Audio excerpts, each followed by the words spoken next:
Nah, keuntungannya adalah kalau sampai kendaraannya hilang atau unitnya hilang, maka bisa dilaporkan. Itu terjadi sebelum Undang-Undang Fidusia lahir. Munculnya sewa beli. Jadi kita diberikan hak sewa, kemudian baru ketika selesai masa kontrak, pembayaran kita bagus, nah kita diberikan hak untuk membeli.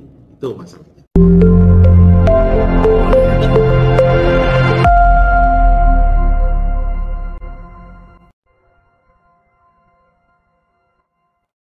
Ya, masih dengan saya Ahmad Junaidi di acara Curhat Netizen. Pak Junaidi, ini perbedaan leasing dengan lembaga pembiayaan. Oke, gini teman-teman semua. Kalau lembaga pembiayaan, kalau leasing, tak saya bahas dulu leasing. Leasing itu berasal dari kata lease. Ya. Nah, leasing itu lebih kepada sewa. Ini yang harus teman-teman pahami. Jadi lebih kepada sewa. Nah, dalam perkembangannya ada namanya sewa beli. Contoh gini ya, kita itu diberikan hak untuk sewa. Contoh kita punya alat, ya, kita statusnya sewa ini. Kita ngambil ke satu perusahaan leasing, kita sewa alatnya. Alat berat misalkan, itu banyak yang menggunakan kata-kata sewa lease. Nah, sewa beli kita dianggap sewa. Jadi tidak terjadi perpindahan hak milik di sini karena kita statusnya sewa.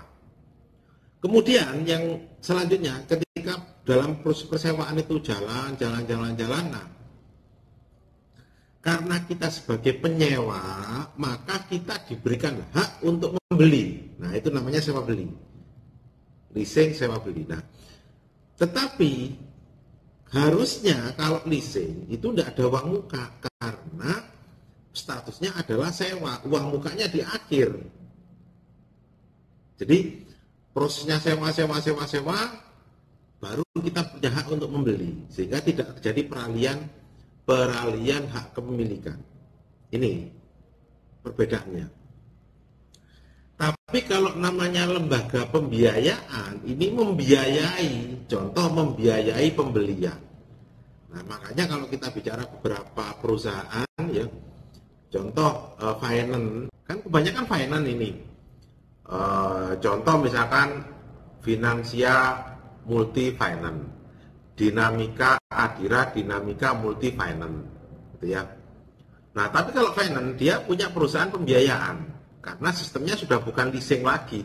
Leasing ini kan artian di masyarakat, memudahkan untuk masyarakat. Jadi dulu zaman Belanda itu ada namanya kata-katanya leasing. Tapi kalau terkait dengan perusahaan pembiayaan, itu dia membiayai, makanya membiayai pembelian kendaraan. Nah, itu loh maksudnya. Jadi lebih kepada pembiayaan. Meskipun saat ini pembiayaan yang dimaksud tidak hanya dalam konteks kendaraan, ada juga pembiayaan, lembaga pembiayaan itu yang menjaminkan sertifikat ada. Termasuk membiayai ketika Anda butuh duit. Nah, itu loh maksudnya.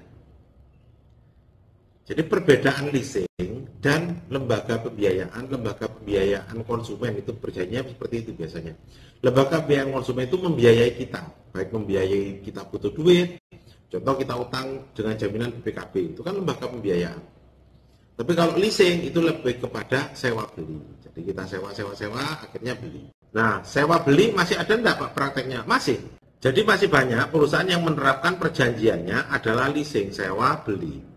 Nah, keuntungannya adalah kalau sampai kendaraannya hilang atau unitnya hilang, maka bisa dilaporkan. Itu terjadi sebelum Undang-Undang Fidusia lahir. Munculnya sewa beli. Jadi kita diberikan hak sewa, kemudian baru ketika selesai masa kontrak, pembayaran kita bagus, nah kita diberikan hak untuk membeli.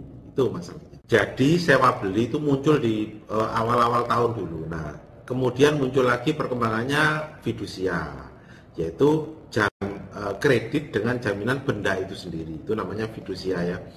Nah, muncul lagi sertifikat jaminan fidusia, sehingga ketika membiayai seseorang dengan konteks lembaga pembiayaan ya, nah kendaraannya tidak ada, tetapi atas kredit dibebankan hak fidusia atau sertifikat jaminan fidusia, maka bisa dilaporkan dengan pasal 36 Undang-Undang Nomor 39 tentang jaminan fidusia. Itu teman-teman. Jadi perbedaan antara leasing dan lembaga pembiayaan.